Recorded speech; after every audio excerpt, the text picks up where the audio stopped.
এই পাসপোর্টটা আপনি বানাইতে পারবেন কোনো দালালকে ছাড়া। কিভাবে বানাবেন? আমি গত কয়েক মাস আগে পাসপোর্টটা বানাইছি। আমি নিয়ম ফলো করছি এবং তারা আমাকে নিয়ম অনুযায়ী দিতে বাধ্য হয়েছে। আমি বলে দিই আপনাদেরকে, তাহলে আপনারাও দেখবেন যে কোনো দালালের প্রয়োজন হবে না, 1 টাকাও বেশি খরচ যাবে না। অনলাইনে বসে পাসপোর্টে ঢুকে নিজে একটা আইডি খুলবেন, খুলে অ্যাপ্লাই করবেন।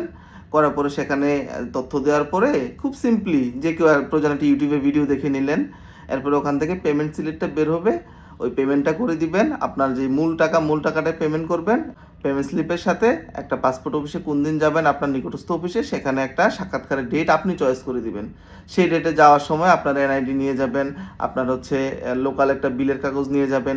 যদি বিবাহিত দিয়ে যান তাহলে কাবিননামা নেবেন, যদি চাকরি দেন চাকরির একটা কাগজ নিয়ে নেবেন। এই 3-4টা কাগজই তো লাগে। নেওয়ার পরে তারা আপনাকে দিতে বাধ্য। আপনার তো কোনো দরকার নেই আপনার কোনো দালালকে ধরা। খুব সহজেই পাসপোর্ট পাওয়া যায় এবং আমরা আসলে এই ইনফরমেশনের অভাবে তাদেরকে এই খারাপ কাজগুলো করার সুযোগ দিই। তো আমি অনুরোধ করব, কোনো দালালের পিছনে যাবেন না। এই পাসপোর্ট আপনার অধিকার এবং আমার মতো আপনিও চাইলে একদম সহিভাবে নিতে পারেন এবং আপনি 15 দিনের মধ্যে পাসপোর্ট পাবেন সাধারণভাবে। আর যদি কোনো অতিরিক্ত টাকা দেন, এক্সপ্রেসে আপনি 3 দিনের মধ্যে পাসপোর্ট পাইতে পারেন। ধন্যবাদ সবাইকে।